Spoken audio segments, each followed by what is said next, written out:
बिस्मिल्लाहिर्रहमानिर्रहीम। अब association areas आगे से हैं। तो इस तरह होता है ना, जिस तरह इंसानों में होते हैं, मेल होते हैं, फीमेल्स होते हैं, लेकिन कुछ ट्रांसजेंडर्स होते हैं। इसी तरह हमारे सेरेब्रल कॉर्टेक्स में भी कुछ एरियाज जो थे वो मोटर थे, कुछ सेंसरी थी और कुछ हाइब्रिड थी, जो कि मोटर और सेंसरी एरियाज दोनों से सिमल्टेनियसली क्या करते हैं, इनपुट रिसीव करते हैं। और इसी तरह मोटर की भी और सेंसरी की भी एनालिसिस करते हैं। तो इसी वजह से क्या है, इनकी जो है ना हम इसको मोटर एरिया में रख सकते हैं ना सेंसरी एरिया में। तो इसलिए हमने इसको क्या नाम दिया है, एसोसिएशन एरियाज।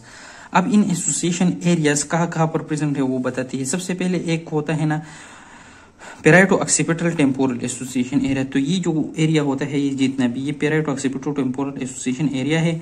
अगर हम सोचे तो इसकी ये अभी बाउंड्रीज में भी पढ़ेंगे, लेकिन इसकी जितनी भी इसकी इर्द गिर्द एरिया होगी वो सेकेंडरी एरिया होगी। सही है, सेंसरी हो या मोटर हो, लेकिन वो सेकेंडरी होगी।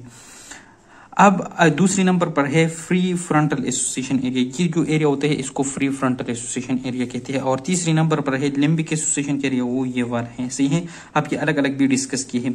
तो अगर हम सोचे तो यहाँ पर इसके आगे सेकेंडरी सोमेटोसेंसरी एरिया है, पीछे क्या है, सेकेंडरी विजुअल एरिया है। यहाँ पर अगर हम देखें तो सेकेंडरी ऑडिटरी एरिया है।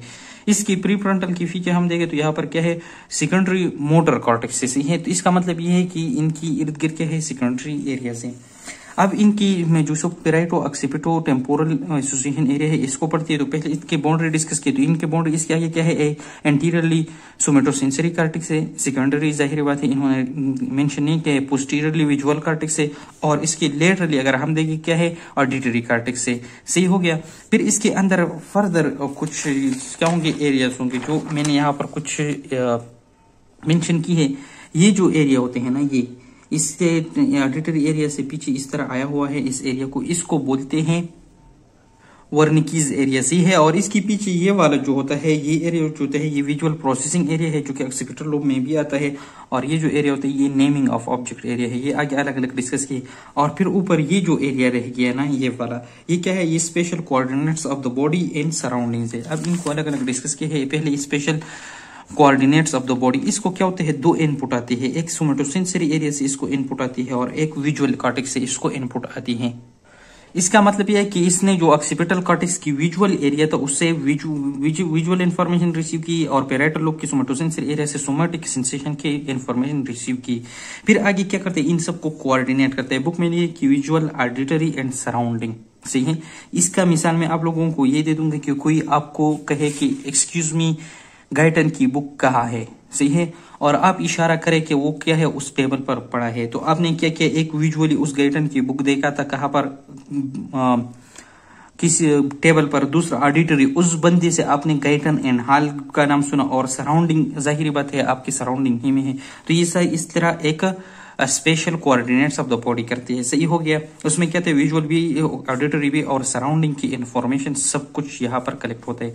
दूसरा जो एरिया है उसको बोलते हैं वर्निकीज एरिया। इसको language comprehension and intelligence centre भी कहते हैं। इसमें क्या होता है कि ये ऑडिटरी इंफॉर्मेशन रिसीव करते हैं ऑडिटरी कॉर्टेक्स से, और विजुअल कॉर्टेक्स से ये विजुअल इंफॉर्मेशन रिसीव कर देता है। बुक में ये भी मेंशन किया है कि ये जो वर्निकीज एरिया होती है, ये यहाँ पर क्या होती है, प्राइमरी ऑडिटरी एरिया उसके पीछे होती है, तो वहां से ये रिसीव करेगा। सही हो गया। अब ये आगे क्या करता है, ये जाकर इन जो इंफॉर्मेशन होती है विजन की, इनसे कंप्लीट मीनिंग्स निकलते हैं, वर्ड सेलेक्ट करते हैं बोलने के लिए, थॉट्स जो होते हैं जनरेट करते हैं इन सबको किसी बात से। सही है। तो इसलिए इसको बोलते हैं language comprehension and intellectual centre. अब इसके बाद जो दो और एरियाज आती है वो क्या है, एक को कहती है visual processing of the world और दूसरे को कहती है एरिया ऑफ नेमिंग ऑब्जेक्ट्स। ये भी किस तरह होता है, ये ऑक्सीपिटल की थोड़ी इंटीरियरली पड़ी रहती है। ये वाली जो है ऑक्सीपिटल की थोड़ी इंटीरियर और वर्निकीज की पीछे रहती है। और ये जो एरिया होते हैं ना, जहाँ पर वर्निकीज पर पड़ा रहती है, यहाँ पर एंगुलर गायरस होते हैं टेम्पोरल लोब। तो अब ये क्या करते हैं, विजुअल एरिया से इनपुट रिसीव करते हैं। मतलब ये है जब हम बुक रीड करते हैं ना, वही वाला जिस तरह रीडिंग होती है, फिर ये दे देता है ये वर्निकीज एरिया को, वर्निकीज एरिया उससे फिर क्या निकालती है, मीनिंग्स। सही हो गया। अब तीसरा जो होता है वो एरिया ऑफ ऑब्जेक्ट नेमिंग, उसमें भी इसी तरह है, लेकिन वो क्या करे, ऑडिटरी एरिया से मेनली अपना इनपुट रिसीव करता है। और ये वर्निकीज एरिया को देखकर फिर आगे वर्निकीज एरिया उससे क्या करते हैं, मीनिंग्स निकालते हैं। लेकिन जो फिजिकल अपियरेंस होती है वो ये वाला एरिया करते हैं, और जो ऑडिटरी के थ्रू हम देखते हैं वो ये वाला करते हैं। अब बात क्या है, लेट से अगर हमारी ये वाला एरिया क्या हो जाए, इसका रीजन हो जाए ये डिफरेंट, फिर हम बुक जब रीड करेंगे हम उसको अंडरस्टैंड नहीं कर सकेंगे। लेकिन अगर कोई बंदा हमें बताए ना तो हम सुनने के जरिए उस चीज को समझ सकते हैं। एक ये बात हो गई। अगर ये एरिया हमारे डैमेज हो गई तो फिर अगर कोई हमें बोले कोई बात हम वो नहीं समझेंगे, लेकिन अगर वो हमें लिख के और हम उसे देखे तो फिर हमें समझ आ जाएगी उस चीज की। तो ये तो इम्पोर्टेंट है। और याद रहे यहाँ पर विजुअल एरिया ऑडिटरी एरिया है, और अगर यहाँ पर आप लोगों को देखें तो वर्निकीज एरिया में इन दोनों का रिसेप्शन भी यही है।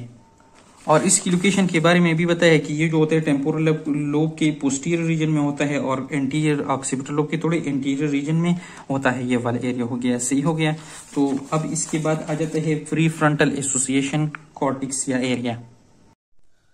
बिस्मिल्लाहिर्रहमानिर्रहीम। अब प्री फ्रंटल एसोसिएशन एरिया आ जाता है। तो जिस तरह के हमने ये पढ़ा था, सही है, ये क्या करता था, ये हमारे सेंसरी एरिया से सोमाटो सेंसरी एरिया से इनपुट रिसीव करता है, सही है।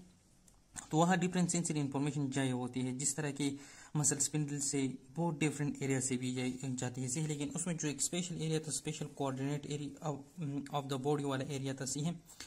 वहाँ से कुछ फाइबर्स आती है, सब कॉर्टिकल बंडल्स अपना और फाइबर्स होती है जो कनेक्ट करती है इसको प्री फ्रंटल एसोसिएशन एरिया को। प्री फ्रंटल एसोसिएशन एरिया जो कि ऑलरेडी हमने इसका लोकेशन बताया था, यहाँ पर है, सही है। और इसके पीछे क्या है, मोटर एरिया होते हैं। तो अब इसने क्या किया कि यहाँ की ये जो एरिया था इससे इन्होंने इनपुट रिसीव किया, सही है, प्री फ्रंटल एसोसिएशन एरिया ने। फिर क्या करता है कि ये जो हमारा कॉर्डेट न्यूक्लियस है, सही है, बीच में क्या था, बेसल गैंग्लिया। तो basal ganglia thalamic feedback circuit इन्होंने नाम दिया कि इसमें जो कॉर्डेट न्यूक्लियस आती है ना, उसकी थ्रू ये जाते हैं कहाँ पर, वापस इंफॉर्मेशन दे देती है हमारे मोटर कॉर्टेक्स को। और इस मोटर कॉर्टेक्स के साथ फिर ये मिलकर एसोसिएट होकर जो planning of the motor activity होती है और sequence of the motor activity होती है। लेकिन मोटर में फिर कौन C complex motor pattern activity, जिसमें ज्यादा मसल्स और ज्यादा जॉइंट्स इन्वॉल्व हो, उसको कम्प्लेक्स मोटर एक्टिविटी कहते हैं, सही है, उसमें ये इन्वॉल्व होती है। तो जाहिर बात है हर मोटर एक्टिविटी की प्लानिंग होती है, सही है, मोटर का एरिया में, और उसकी सीक्वेंस होती है कि मतलब पहले कौन सा मोटर एक्टिविटी करे, बाद में कौन सा करे, सही है। दूसरी बात ये कहते हैं कि यहाँ पर थॉट्स होते हैं, थॉट्स की एलिबोरेशन मतलब डिटेल में जाना, वो मोटर एक्टिविटी के लिए भी हो सकते हैं और नॉन मोटर एक्टिविटी के लिए भी हो सकते हैं प्री फ्रंटल एसोसिएशन एरिया में। तीसरी बात वो आती है वर्किंग मेमोरी पर, जो शॉर्ट टर्म मेमोरी का एक टाइप है। इसमें क्या होता है कि शॉर्ट टाइम के लिए बंदा क्या करे, वो चीज को होल्ड रखते हैं अपनी मेमोरी में, लेकिन जब हम उसमें अटेंशन लगा लेते हैं तो फिर ये हमारी लॉन्ग टर्म मेमोरी में भी जा सकते हैं। अब इसका एग्जाम्पल ये है कि एक बंदा है, वो क्या कर रहा है, कुकिंग कर रहा है, लेकिन कुकिंग के टाइम वो क्या करते हैं, रिमाइंड करते हैं वो स्टेप्स ऑफ द रेसिपी की जो स्टेप्स होते हैं, वो ये जो steps of the recipe remind करते हैं ना, इसको क्या कहते हैं, ये है वर्किंग मेमोरी।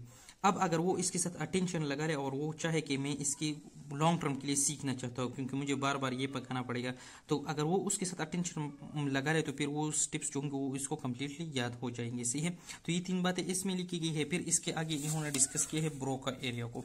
तो ब्रोका एरिया के बारे में इस तरह होते हैं ना कि इस एरिया में होते हैं, इसका कुछ एरिया जो होते हैं वो हमारे प्री मोटर एरिया में होते हैं और कुछ प्री फ्रंटल एरिया में आता है।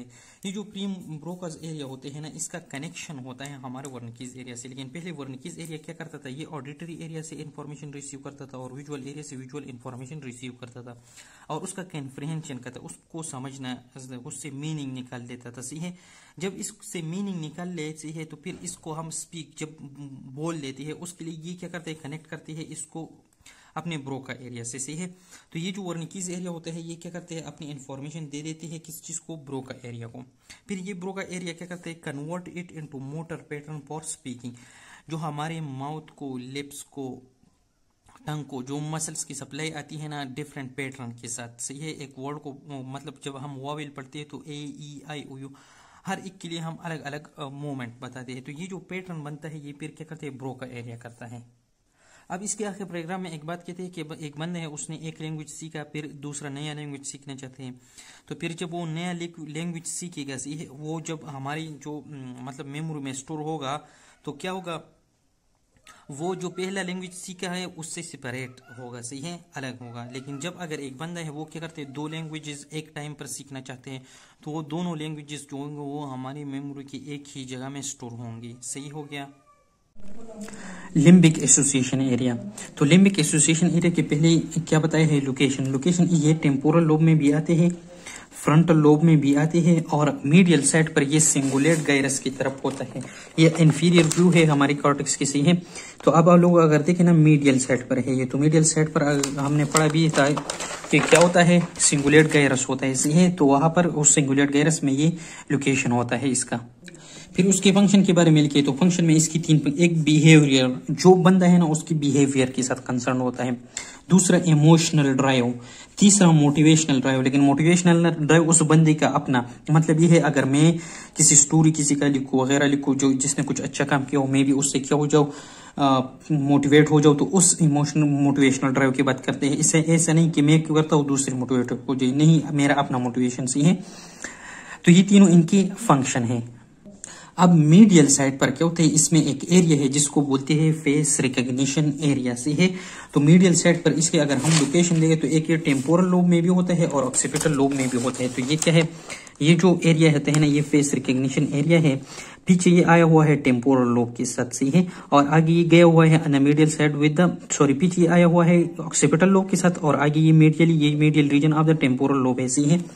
अब बात ये है कि ये आगे जाकर टेम्पोरल लोब के साथ है ना, तो ये लिम्बिक सिस्टम होता है टेम्पोरल लोब में। तो आगे ये लिम्बिक सिस्टम के साथ शेयरिंग करता है और पीछे ये शेयरिंग करता है हमारे ऑक्सीपिटल लोब के साथ। तो ऑक्सीपिटल लोब में कौन सा एरिया था, विजुअल कॉर्टेक्स। तो विजुअल कॉर्टेक्स मतलब ये कि ये विजुअल कॉर्टेक्स से और टेम्पोरल लोब में लिम्बिक सिस्टम से दोनों के साथ क्या करता है, शेयरिंग करता है। अब बात ये बुक में ये लफ्ज दिया है contiguous with the visual cortex. तो पोस्टीरियरली इसका मतलब ये कि शेयर होता है विजुअल कॉर्टेक्स के साथ, तो पोस्टीरियरली, और आगे किसके साथ, टेम्पोरल लोब के साथ। अब ये फेस रिकॉग्निशन एरिया का मतलब क्या है, एक बंदा जा रहा है एक बाजार में, बहुत सारे अनजान लोग हैं, क्या हो जाता है कि वो बंदा को एक अपना दोस्त नजर आ जाता है। जब उसे अपना दोस्त नजर आ जाता है तो वो उसे कहते हैं ये सलाम कैसे हो वगैरह। तो ये क्या है, ये फेस रिकॉग्निशन एरिया था, जिसने रिकॉग्नाइज किया एक फेस को जो कि उसके मेमोरी में था।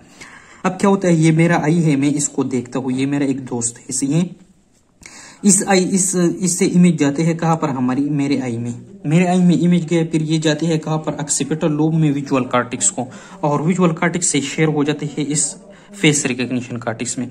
अब ये जो होता है ना, ये क्या होता है कि इसके बाद ये जाएगा फेस रिकॉग्निशन एरिया का किसके साथ, टेम्पोरल लोब में लिम्बिक सिस्टम के साथ भी था, शेयर था, और वो कंसर्न होता है इमोशंस के साथ। या हम कोई बंदा देखे ना जिस जो सेलिब्रिटी वगैरह हो, उससे हम मोटिवेशंस भी देखते हैं, किसी से बिहेवियर भी चेंज होते हैं। अब इमोशन का मैं मिसाल दे दूंगा, जिस तरह एक बच्चा होता है जो हर किसी के साथ रोता है, लेकिन अपने माँ को देखकर वो हंस जाते हैं और उसको के साथ गले लग जाता है। इस तरह कोई लवर्स है वो भी एक दूसरे को बहुत टाइम बाद देख लेते हैं, बस इमोशनल हो जाते हैं। तो इसका मतलब क्या है कि ये वो सारा फेस रिकॉग्निशन एरिया है। अब इसकी क्लिनिकल में एक लिखा है कि प्रोसोपेग्नोसिया, इस तरह का कोई नाम है। इसमें क्या हो जाता है कि ये जो मीडियल साइड पर ये एरिया था ये डैमेज हो जाता है। जब डैमेज होता है तो फिर बंदा अपनों को भी नहीं पहचानता, सही है। तो इसके साथ एसोसिएशन एरिया की एंड हो गया। अल्लाह हाफिज।